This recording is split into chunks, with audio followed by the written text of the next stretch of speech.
Assalamualaikum warahmatullahi wabarakatuh. Halo everyone, perkenalkan nama saya Leni Anggraini dengan NIM 0551411058 Prodi Teknologi Pendidikan.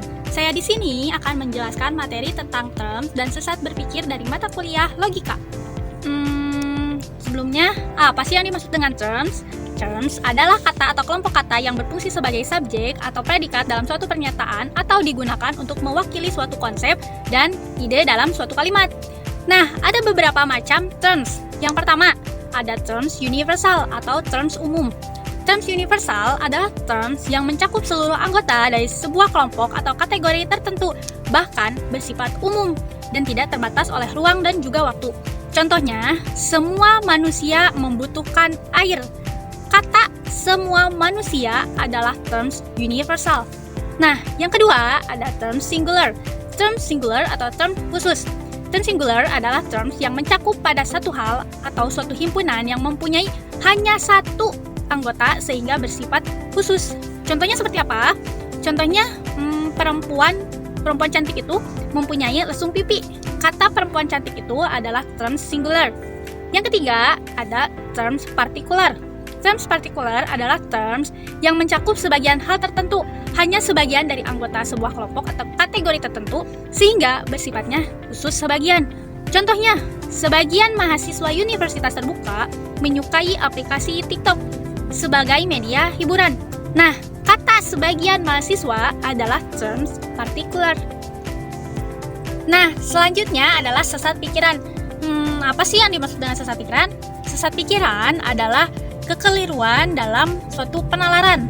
Nah, ada beberapa macam sesat pikiran. Yang pertama, sesat pikiran formal. Sesat pikiran formal adalah kekeliruan dalam penalaran berdasarkan bentuk argumen yang tidak logis.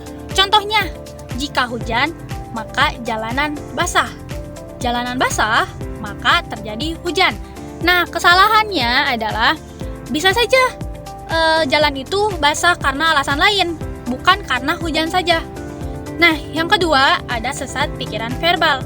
Sesat pikiran verbal adalah kekeliruan penalaran dalam penggunaan bahasa yang tidak tepat, sehingga membuat ambigu atau ketidakjelasan dalam penggunaan kata-kata atau frasa dalam suatu argumen.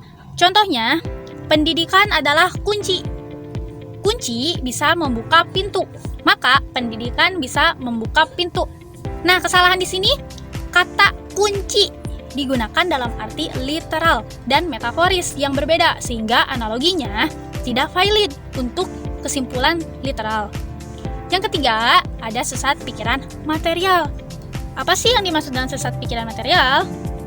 Ternyata adalah kekeliruan penalaran berdasarkan isi atau kenyataan-kenyataan yang sengaja dan tidak sengaja disesatkan.